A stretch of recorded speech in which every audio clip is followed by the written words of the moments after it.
Добре дошли в нашия нов епизод на подкастът. Радваме се, че сте с нас, за да обсъдим изключително важна и съвременна тема.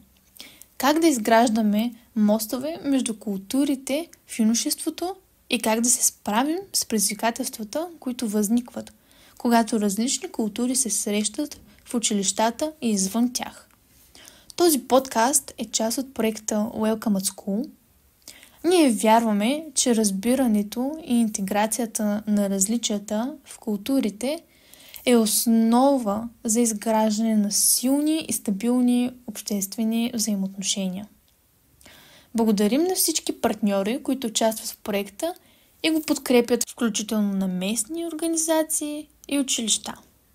Днешната тема е много актуална. Какви са предизвикателствата, свързани с взаимоотношенията на млади хора и тинейджери от различни страни и култури?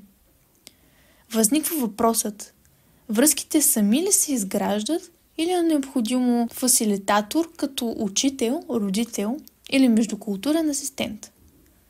Какво значение имат тези връзки за благополучието на младите хора и защо интеграцията на тинейджерите е важна не само за тези с миграционен опит, но и за всички деца?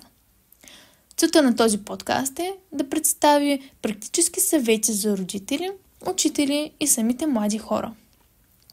За да започнем, нека насочим вниманието към специална ситуация в училищата и извън тях, в контекста на миграцията и културните различия.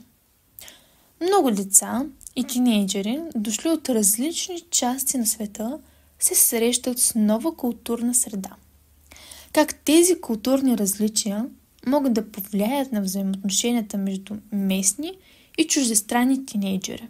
Дали съществуват възможности и предизвикателства, които могат да изиграят важна роля в процеса на изграждане на връзки между тях?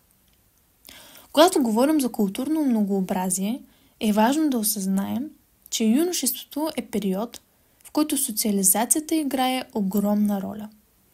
Децата започват да изграждат своята идентичност и да се свързват с връстници, които споделят подобни интереси и ценности.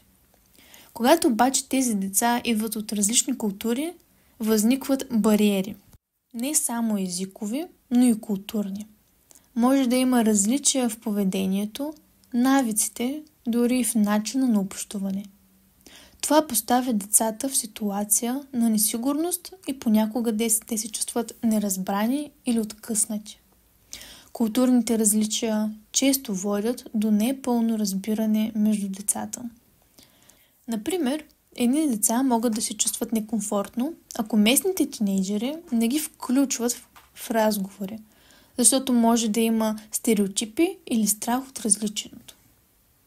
Работата на междукултурните асистенти, учители и родители е да намалят тези бариери чрез образователни програми, които акцентират върху взаимното уважение и разширяването на обхвата на социализацията. Какво наистина е важно на младежите, за да се адаптират и да се интегрират успешно в новата си социална среда? Юношеството е времето, когато младежите се опитват да се впишат в социалната структура и да се идентифицират с групи, които споделят подобни интереси и ценности.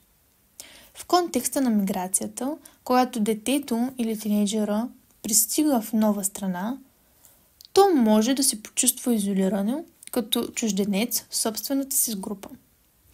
Затова е важно да разберем, че тяхната нужда от социално приемане и принадлежност е жизнено важна. Един от начините да се постигне е чрез създаване на пространство, където всички тинейджери, независимо от произхода им, могат да се чувстват включени и значими. Нека поговорим за практически решения и примери за дейности, които помагат за интеграция на младежите. Какви конкретни инициативи могат да се предприемат, за да се изгради мост между различните култури? Нашето НПО организира редица събития, които събират млади хора от различни култури. Например, съвместни спортни мероприятия, културни работилници, съвместни пътувания и пикници. Тези активности дават възможност на младите хора да се запознаят, да споделят традиции и култури и да установят контакт извън класната стая. По този начин те започват да разбират, че въпреки различията си, има много общо между тях, което ги свързва.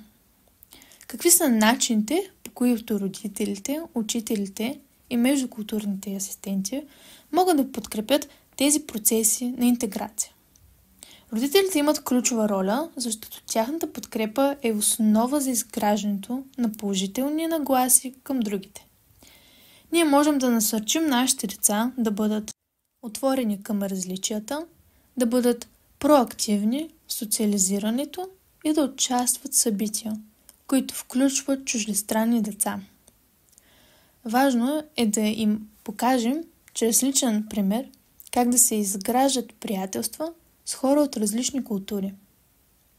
Какви са основните предизвикателства за бъдещето в интеграцията на младите хора и как можем да се преодолеят тези бариери? Основните предизвикателства са свързани с езиковите бариери, предразсъдъците и стереотипите, които все още съществуват в обществото. За да ги преодолеем, трябва да се работи активно върху създаването на възможности за открито и често общуване между различните групи. НПО-тата и училищата играят важна роля в организирането на такива платформи, които могат да преодолеят тези бариери и да дадат шанс на младите хора да изграждат междукултурни приятелства. Днес обсъдихме как изграждането на мостове между различните култури в юношеството е не само възможно, но и необходимо.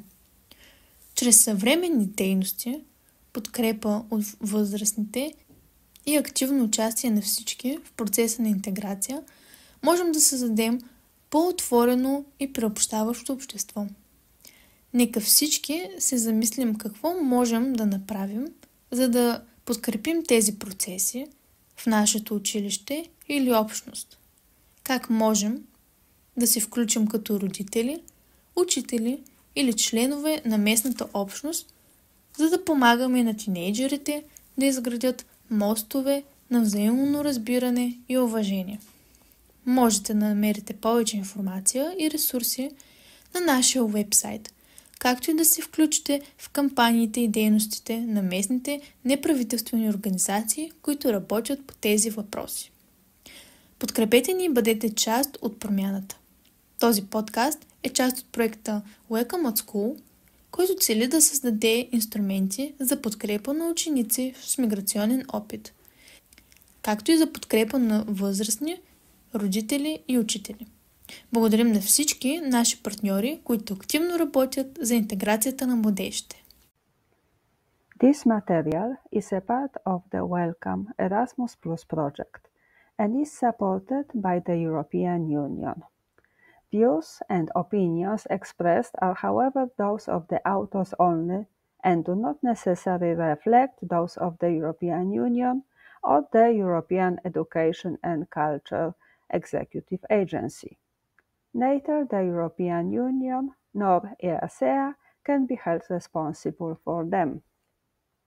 This material is copyrighted in 2025 by the Welcome Project and is licensed under a Creative Commons Attribution, Non-Commercial, Non-Derivables 4.0 International License.